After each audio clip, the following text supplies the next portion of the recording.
Yo, welcome back. So, as you can see here, I've got a kind of spherical object, and this is the beginnings of my flesh sphere. Yes, you heard me. I'm making a flesh sphere, and you know the thing with things made out of flesh, they've got pores and skin and very high frequency details, and I want to emulate that here, but unfortunately I'm on a tight schedule and I don't have time to be, sculpting all the details by hand. If only there was a quick and easy way to make the flesh sphere I so desperately desire.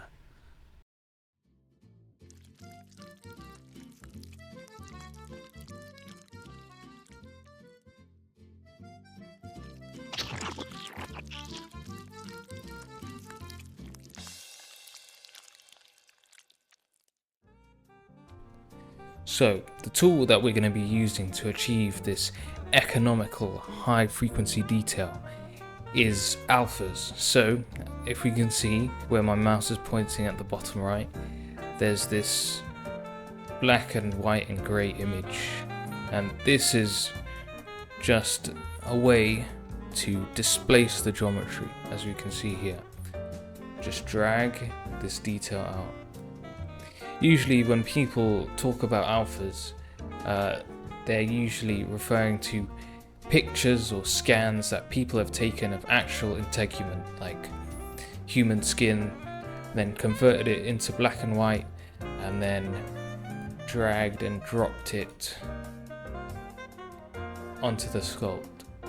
But what if the detail that you're trying to go for doesn't exist in nature? So you can't just take a picture of it. Well, then you'll have to make your own alphas. So, strap in, let's get started. To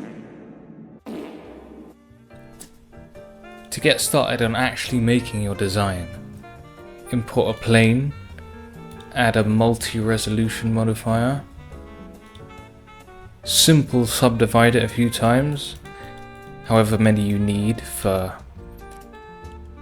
your specific sculpt. If you want it more detailed, obviously subdivide it more. If you want it less, then subdivide it less.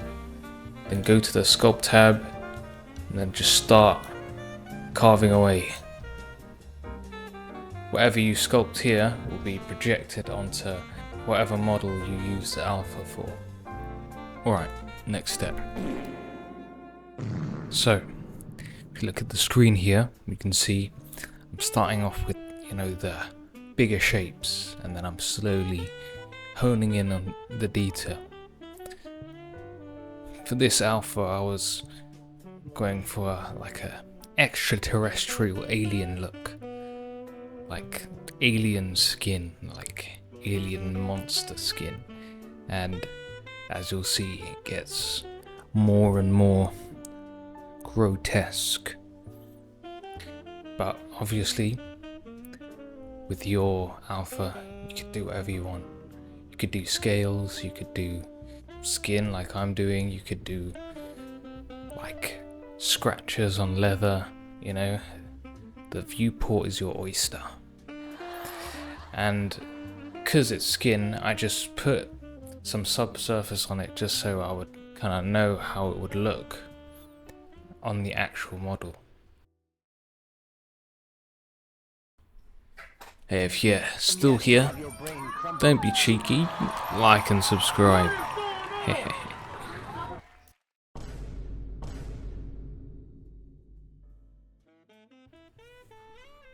Alright, once you've got a sculpt you think you're happy with, go on over to the shading tab and add an image with a resolution of your choosing.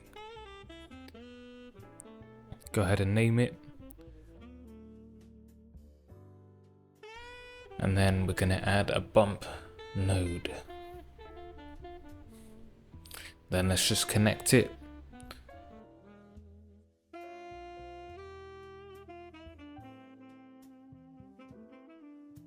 Go over to the render tab, and then we're going to click displacement, and then we're going to check the box which says bake from multi-res, and then we're going to press bake.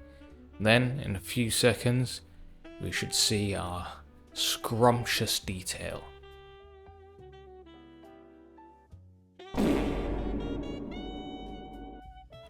Alright, last step now. Let's select our flesh sphere or whatever we're using our alpha on, then go to sculpting. Then go to the clay draw brush. If you haven't made an alpha before, then you're just going to have the default sculpt draw. So what we're going to do now is we're going to click add brush, and then we're going to go over to the bottom here and click texture. Then we're going to press new, and then we're going to press open, and then go ahead and look for your alpha. Okay, there it is.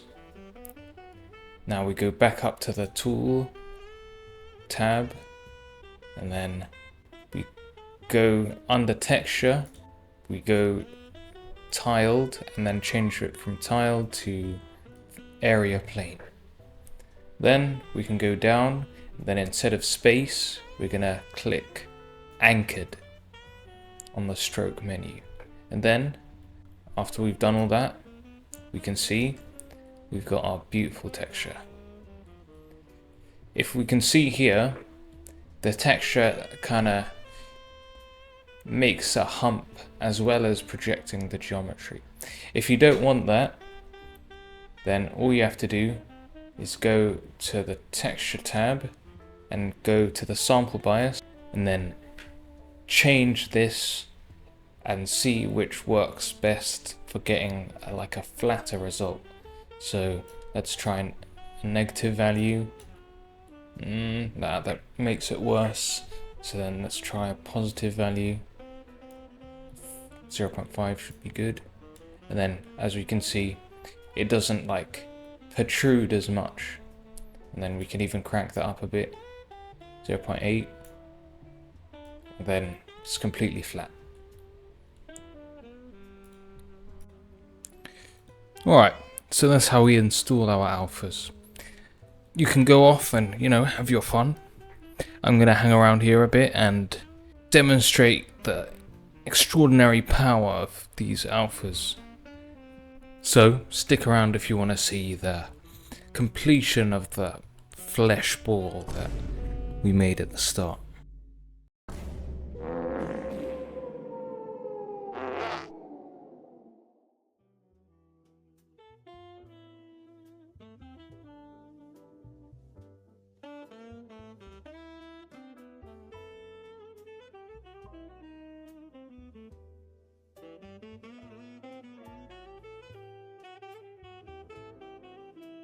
I'm just trying to fill up all the space with these textures, and it ended up looking like a monster meatball. So I'll take that as a win. And I did make a few more. I made 2 more alphas, very simple, and you can just see here what insane detail we can achieve just with these 3 alphas repeating over and over again. And you have to switch up the rotation sometimes, you have to switch up the angle just so it doesn't look so repetitive, but once you get down to it, that's all it is. And fun little result there, can't complain. And with these alphas, it took approximately half an hour to do this whole thing. If I was doing this by hand, it would probably take 10 times as long. So that's the main upside of this strategy.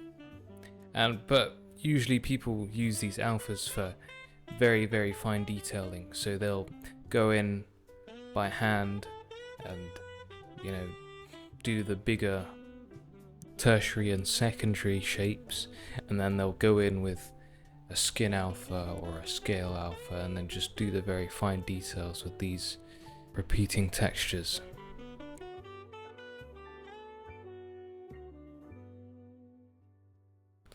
With that concludes the video. Hope you enjoyed. Enjoy the rest of your day.